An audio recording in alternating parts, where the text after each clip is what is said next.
Salut à tous, footeuses et footeux de bonne famille, c'est Thomas, je me suis battu peinard à 1h30, un match de Première League, un choc annoncé de ce week-end en Angleterre, un Manchester United contre Tottenham. Je me disais, Tottenham, dans une bonne dynamique, qui avait foutu une tôle à Liverpool, qui va mal certes, de Jurgen Klopp la semaine dernière, 4 buts à 1, et Manchester United qui sortait vraiment d'un match ennuyant, boring comme on dit là-bas, comme j'aime le dire dans le grand décrassage, contre Liverpool, 0-0, et cette défaite contre le promu Huddersfield le week-end dernier, je me suis dit que bêtement les hommes de Pochettino allaient gagner, donc c'est faux parce qu'ils ont perdu 1-0. Vraiment le score parfait pour Mourinho. Déjà, d'entrée de jeu, l'ambiance de merde pour une fois à Old Trafford. Les supporters mancuniens sont vraiment pas très contents du jeu de cette année. Mais bon, ils étaient quand même prévenus en sachant que Mourinho revenait à Manchester, que le jeu, ça allait être du jeu vraiment basé sur le physique, sur la récupération, jeu super bas et avec un attaquant qui est complètement isolé. On dirait que bon voilà, il plante une tente tranquille, il attend en fait. En fait, il fait du feu, il se fait un peu de bouffe, l'ami Lukaku, et il attend des ballons qui viennent et souvent ça marche. D'ailleurs, il est super efficace. Je pense qu'il a un peu ce côté, l'ami Lukaku, parce que il sort quand même pas mal de la merde souvent, l'ami Mourinho. Bon, là, c'était pas lui, ça venait carrément de Martial. Énorme. Le déroulé du match. Déjà 3-5-2. Déjà ça annonce super un match énorme avec donc deux équipes défensives qui s'attendent. Il n'y avait pas Harry Kane. Donc, du coup, Pochettino, on dirait qu'il était un peu frustré de ne pas avoir son meilleur élément offensif, qui est pour moi un des meilleurs attaquants du monde en devenir, serait demandé par Real de Madrid, mais qui serait proposé à pas moins de 200 millions par les Anglais de Tottenham, les Spurs. Donc, c'était Son, le Coréen, avec derrière Ericsson. Ericsson qui est vraiment une brute épaisse. Mais c'est pas pareil. Il dévorait pas de la même façon, les espaces, l'ami Son, il a essayé de faire ce qu'il a pu, mais c'est pas l'aura de Kane. Donc on voit quand même Tottenham a une petite dépendance à Harry Kane.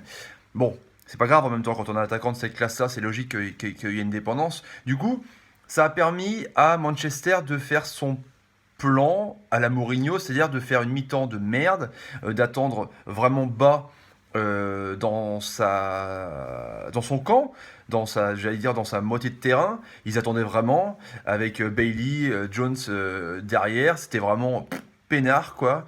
Au milieu de terrain avec Herrera, c'était voilà. C'est du milieu de terrain, c'est du milieu défensif, ça n'a pas de jeu. Déjà Rashford a fait un match assez moyen, je trouve, qu'il était un peu isolé aussi sur son côté gauche, parce que Mkhitaryan, c'est pas vraiment sa place d'être à droite, c'est plutôt un milieu qui est dans l'axe, même s'il a tendance à repiquer pas mal. Du coup, l'étincelle est venue quand Jesse Lingard, qui avait marqué 2 buts en Cup, et Martial, 5 buts, 5 passes D, toutes compètes confondues, 4 buts en championnat, enfin 3 buts en championnat, je dis 4 parce que c'est lui qui a marqué. Dès que les deux sont rentrés, dès que Lingard et Martial sont rentrés, ils ont foutu le feu. Déjà, première action, Lingard fait un super centre et Lukaku manque de peu de marquer.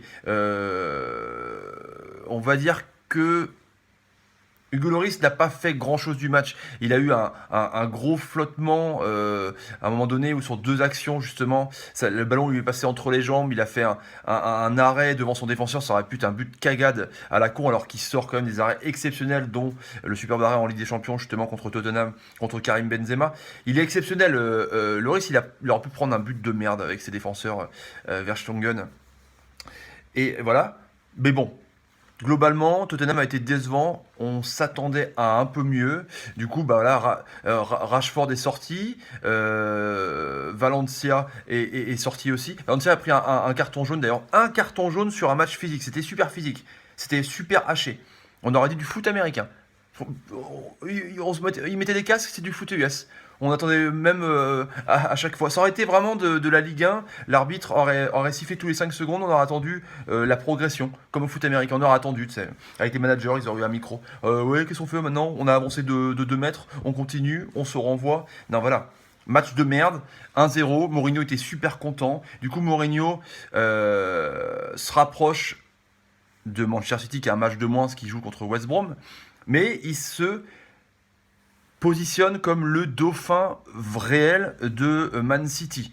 Parce que, bon, on sait très bien que tout se joue dans cette première ligue sur les confrontations directes. Là, Tottenham en a perdu une. Ça va être un peu tendu de rattraper, même s'il n'y a que 3 points, ça va vite. Hein. 25, 23 et 20, je vous mettrai le classement dans la description.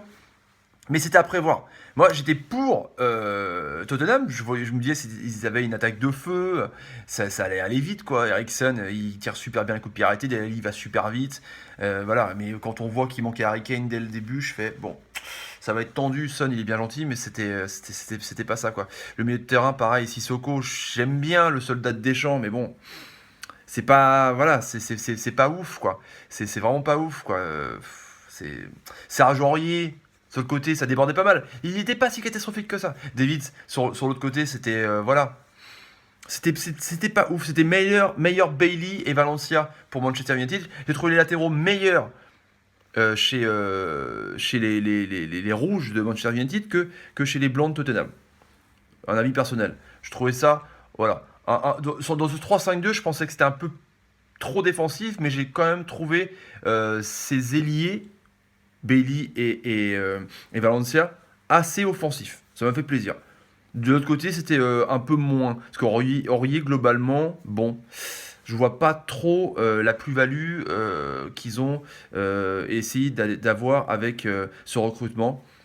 Un gros recrutement quand même. Bon, voilà. Donc déçu. Déçu parce que je pensais que Pochettino allait faire un coup à Old Trafford, mais il s'est encore cassé les dents sur la technique implacable du Mourinho. Ça marche, c'est pas sexy. On entendait plus les supporters de Tottenham tellement les supporters de Manchester sont dépités. Je sais pas si s'ils font quelque chose, s'ils gagnent peut-être le titre, ou s'ils gagnent une coupe, ou s'ils vont loin en Champions League, s'ils gagnent vraiment un trophée. Je sais pas s'ils vont se rappeler vraiment de la façon dont ça a été gagné. Ils ont gagné l'Europa League l'année dernière.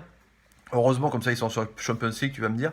Mais je sais pas. Je sais pas si on se souviendra vraiment de ce côté dégueulasse du jeu, ce côté super tactique, mais qui fonctionne, qui marche. Bravo Mourinho. Bon, on en parlera plus longuement dans le grand décrassage de lundi. Les amis, je vous dis à demain pour ce magnifique, le Bel Satico.